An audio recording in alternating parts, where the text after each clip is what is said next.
자, 오늘 제가 보면서 깜짝 놀란 게 미어샤이머 교수가 이 트럼프가 예상 밖으로 이스라엘 로비에 굉장히 강력하게 끌려가면서 좀 상황이 심상치가 않다.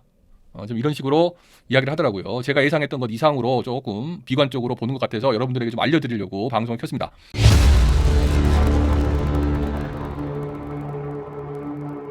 Focus on the Iran connection, getting some people to concern that this may be laying the groundwork for a joint U.S.-Israeli attack on Iran. How do you see this? 지금 후티를 미군이 공격을 했는데 공습을 했죠.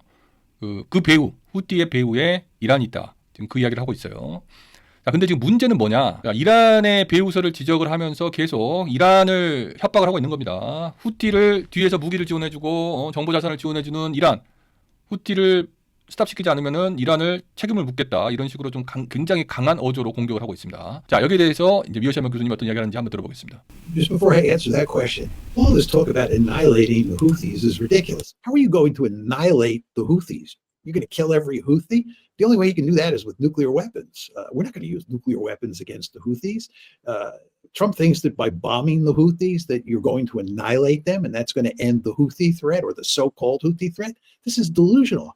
It's just a reflection of how crazy our discourse is about national security. Now, with regard to your question about Iran, I think there are two ways of looking at this, which are actually complementary.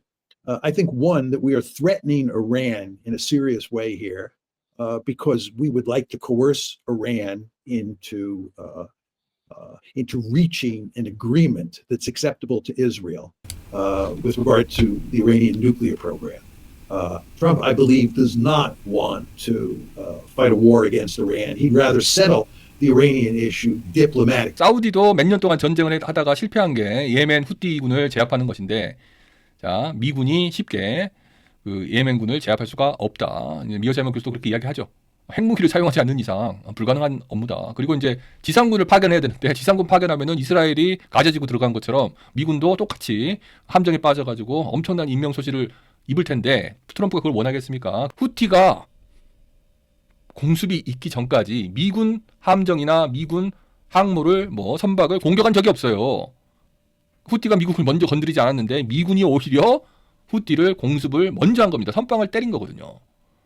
왜 그랬느냐? 그 나라 때문에, 중동의 그 나라 때문에, 중동의 그 나라를 후티가 공격을 하니까 미국이 대신 대리로 복수를 해준 것입니다. 저번 방송에서 말씀드렸지만 지금 가자 지구에서 정전 협상이 사실상 수포로 돌아가고 있는데 지금 이스라엘이 하마스 쪽에 공습을 해가지고 700여 명이 민간인 포함해서 사망을 했다고 합니다. 그리고 그 전부터 지금 구호 물자도 못 들어가게 막고 있고 이스라엘이 지금 정전 협정의 약속을 이행을 하지 않고 있는 겁니다. 그러니까 이제 후티가 이스라엘 선박에 대해서 공격했나 보죠. 거기에 대해서 지금 트럼프가 미군을 보내가지고 후티한테 보복을 해준 겁니다. 대리 보복해준 거야. 이거는 마가의 기본적인 약속과 원칙과 어긋나는 행동이죠. 그래서 트럼프 지지하는 많은 정치인이나 인플루언서들이 이 문제에 대해서 조금 껄끄러워한다라고 하겠습니다. 자, 그다음에 이제 그럼에도 불구하고 이제 트럼프는 이란이랑 웬만하면은 이제 외교적으로 핵 문제를 합의를 보고 싶어 하는데 그게 지금까지의 기본적인 태도였어요. 근데 점점 가면 갈수록 트럼프의 레토릭 자체가 강해지면서 이란을 힘으로, 그러니까 군사적인 수단으로 제압할 수도 있다. 이쪽으로 이제 무게 중심이 옮겨가고 있다라는 게 지금 이 두 분의 상황 인식이 되겠습니다. 한번 더 들어보시죠. I think he understands that he has to settle it because of pressure from Israel and the Israel lobby here in the United States. So they're threatening Iran in a serious way for coercive purposes. But my second argument is they're also sending a signal to Iran that they're ready to fight. It looks to me like if Iran doesn't cave to our demands, that we will, with the Israelis, use military force against Iran. The rhetoric here certainly points in that direction. And given the extent to which Israel basically owns Donald Trump, I don't see how he could avoid a war with Iran if Iran doesn't get on its knees and concede to Donald Trump's pressure. 자, 이제 중요한 포인트를 지금 미어샤이머 교수님이 말씀하셨어요. 그러니까 이제 트럼프는 힘을 통한 평화, 무력을 쓰지는 않지만 그래도 칼집에서 칼을 뽑아가지고 보여줌으로써 상대를 위협해가지고 힘을 통해서 평화를 달성하고 유지한다. 그런 외교 전략을 구사를 하는데 일단 좋게 희망 회로를 돌려가지고 해석을 하자면은 역시 그런 차원에서 트럼프가 군사적 수단으로 이란의 핵시설을 폭격할 수도 있다라는 위협을 주면서 외교적으로 이란이 응해주기를, 그러니까 미국과 이스라엘의 어떤 요구사항들을 좀 받아주기를, 타협해주기를 요구하고 있다, 압박하고 있다, 이렇게 볼 수가 있어요. 자, 그런데 지금까지 이란의 반응을 보면은 이란이 그렇게 호락호락 하지 않다는 겁니다. 이미 최고 지도자 하메이네이가 마음대로 하세요, 뭐 이렇게 지금 성명을 발표를 했잖아요. 하던가 말던가 우리는 상관 안 하겠습니다, 알아서 하십시오 라고 이야기를 했어요. 이란 입장에서는 과거에도 2015년도에 오바마 정부 때 미국이랑 성심성의껏 협상을 했는데 트럼프가 먼저 깨트렸고, 이란이 먼저 깨트린 게 아니야. 트럼프가 먼저 깨트렸기 때문에 신뢰에 문제가 있는 거죠. 국가 간의 협정을 별다른 이유도 없이 깨트렸기 때문에 일단 이란 입장에서는 화가 나는 거죠. 트럼프를 다시 상대하기 힘든 거죠. 그리고 트럼프가 약간 미안한 듯 하면서 우리 한번 다시 협상해보자 이게 아니라 칼을 들이대면서 야, 너 말 안 들으면 찔러버릴 거야, 담궈버릴 거야, 이런 식으로 하기 때문에 지금 하메네이도 자존심이 있어서 지금 반발을 하고 있는 형국입니다. 그래서 미어샤이머 교수는 상황을 비관적으로 보는 것 같아요. 이란이 압력에 굴복하지 않는다는 거. 그 다음에 압력에 굴복한다는 게 좀 더 구체적으로 이야기하면은 이란이 핵무기를 만들 수 있는 기본 역량 자체를 다 포기한다는 얘기야. 핵무기를 만들 수 있는 기본 재료, 뭐 플라티늄이라든가 핵 연료를 응축하는 거라든가 이런 것들을 다 포기를 해가지고 기본적으로 애초에 핵무기를 만들 수 있는 씨앗 자체를 없애버리는 거죠. 근데 거기까지 이란이 굴복을 하고 포기를 하겠느냐는 겁니다. 자, 그렇다면은 결과적으로 트럼프가 설령 전쟁을 원하지 않더라도 상황 자체가 어쩔 수 없이 이스라엘 네타냐후가 원하는 대로 미군이 이란의 핵시설을 폭격하는 방향으로 흘러갈 수가 있을 것 같다, 이렇게 보는 거죠. About the threat Iran plays, because obviously it's an open secret. Israel has nuclear weapons. They continue to just really pump up this regional threat of Tehran, making them sound like a 9-foot giant in the region. But my assessment of Iran and what they have done has been the past really 16 months since the Israeli-Hamas war has been going on, is the revelation of just how weak Iran actually is. I mean, they've had all of their proxies just like decimated or at least severely gashed, and they have literally been able to do nothing to stop any of it. And every time they've had a choice, like had their embassy blown up or had Israeli missiles fire into their country, their response has been very, very calculated and to limit the expanse. So they have shown that they don't want any kind of a war with Israel.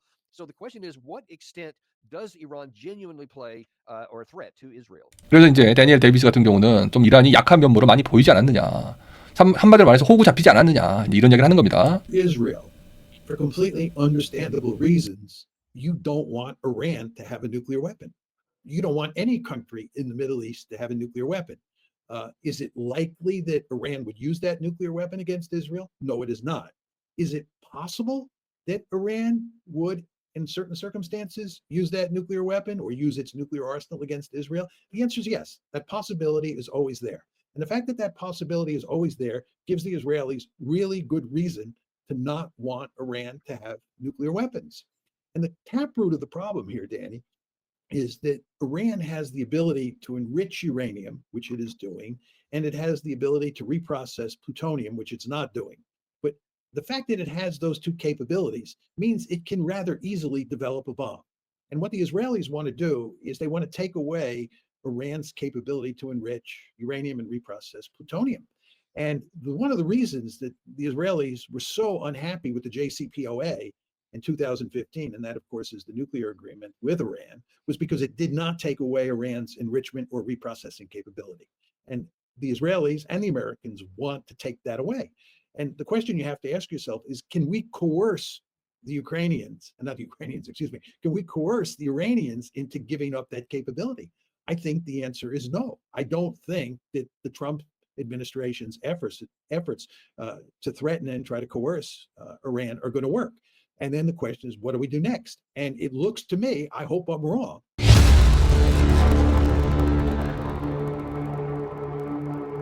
but it looks to me like the United States and Israel will put their gun sights on Iran and they'll launch an attack against Iran's nuclear facilities.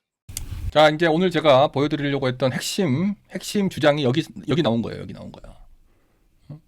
그러니까 이란은 핵무기를 제조할 능력을 충분히 가지고 있지만 바로 그 전 단계에서 스톱을 하고 자제를 하고 있는 상황입니다. 그리고 2015년도 미국, 유럽, 이란이 핵 협정을 맺었을 때 그 능력 자체는 계속 유지를 하되 이제 핵무기 개발로 나아가지 않는다, 이렇게 협정을 한 건데 트럼프랑 네타냐후가 그걸 깨버렸죠.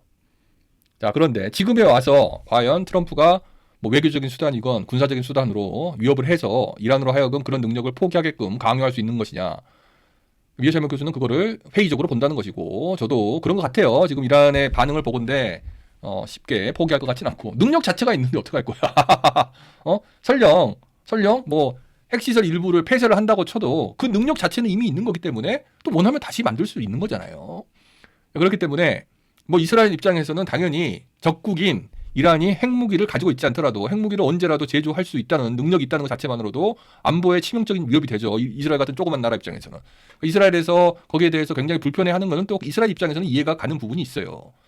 하지만 이란이 과연 포기하겠느냐. 결과적으로 어떤 상황으로 지금 몰려가고 있냐면은 중간에 끼어있는 트럼프가 이스라엘 로비의 영향을 받아서 원하진 않지만 결국은 이스라엘의 대리인으로서 이란의 핵시설을 폭격할 가능성이 있다. 그쪽으로 상황이 흘러가고 있다라고 보고 있는 것입니다. 그렇게 되지 않기를 바라지만 현실은 그렇게 가고 있다. 그런 이야기를 하고 있는 거예요. A situation with Iran that something's going to happen very soon. Very, very soon. You'll be talking about that pretty soon, I guess. And hopefully we can have a peace deal. You know, I'm not speaking out of strength or weakness. I'm just saying I'd rather see a peace deal than the other. But the other will solve the problem. 자, the other. 그러니까 평화적으로 문제를 외교적으로 해결하고 싶지만 그게 잘 안 되면은 다른 방법으로 문제를 풀겠다. 그 다른 방법이라는 거는 이제 무력을 사용한다는 얘기죠. 상당히 돌려서 말했지만 그런 의미로 해석이 되는 게 당연하겠습니다. 이게 굉장히 풀기가 어려운 문제죠. 그러니까 미국과 이스라엘이 이란을 압박하고 위협하면 위협할수록 이란 입장에서는 핵무기를 가져야 될 인센티브가 더 커지는 거지. 그래서 2015년도에 핵협정이 맺어졌을 때 그 뒤로 집권한 트럼프와 그 다음에 이스라엘의 네타냐후가 그 협정을 준수하고 인정하고 이란과 이스라엘의 적대 관계를 가라앉혔더라면 어느 정도 이란이 핵무기를 갖지 않을 그런 동기가 충분히 부여가 됐을 텐데 상황은 반대로 갔죠. 그러니까 지금 뭐 작년에 폭격까지 이루어졌는데 이란 입장에서 핵무기를 포기한다는 거는 그야말로 이란을 그냥 날 잡아 가십시오라고 사실상 배를 열어주는 것과 똑같잖아요. 랜님이 말씀하시는 대로 이란이 비핵화를 당하면 바로 이스라엘과 미국이 공격할 가능성이 굉장히 높습니다. 그런 의심을 할 수밖에 없는 거야. 지금 상황에서. 그래서 이 문제가 쉽게 풀릴 수가 없다는 겁니다. 서로 간에 의심을 하는 관계이기 때문에. 이제 미어샤이머 교수가 상당히 이제 간접 화법으로 본인이 그렇게 생각한다라고 말은 안 하고 그렇게 생각하는 사람도 있다더라라고 이야기를 하는데 미어샤이머 교수님이 이야기를 여러 차례 했어요. 제가 미어샤이머 교수 인터뷰를 웬만하면 다 보기 때문에.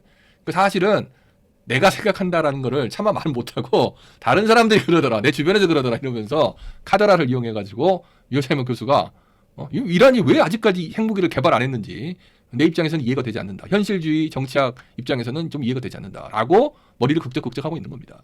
저도 어느 정도 동감을 하는 게 우크라이나 전쟁이 한참 기승을 부릴 때 그때가 핵무기를 잽싸게 개발할 수 있는 좋은 찬스가 아니었을까 그런 생각이 들거든요. 그러니까 미국이 우크라이나에 발목이 잡혀 있고 이스라엘이 하마스, 헤즈볼라, 후티랑 치고받고 싸우기 정신없을 때 그때 좀 순식간에 순간에 좀 피해가 있더라도 좀 후다닥 개발을 했으면 어땠을까 하는 생각이 드는데 그렇게 하지 않았다는 게 저도 굉장히 사실 의구심이 드는 게 있어요. 진짜로 안 했다고? 저도 믿어지지가 않아. He can be sure that he will not solve the problem, that he will only make a bad situation worse. 자, 이스라엘은 항상 미국을 이용해서 이제 이란을 공격하려고 계속 공작을 해왔는데 트럼프가 최근에 이제 이스라엘의 요구를 굉장히 많이 들어주고 있습니다. 좀 생각 이상으로, 기대 이상으로 예상을 벗어나는 수준으로 지금 트럼프가 이스라엘 지금 뒤치다거리를 해주고 있어요. 이 인터뷰 말고 다른 인터뷰, 그 저징 프리덤, 그 판사 네그로폰티아노인가요? 그 판사 그 인터뷰에서 나와가지고 비슷한 얘기를 했어요. 서프라이즈했다.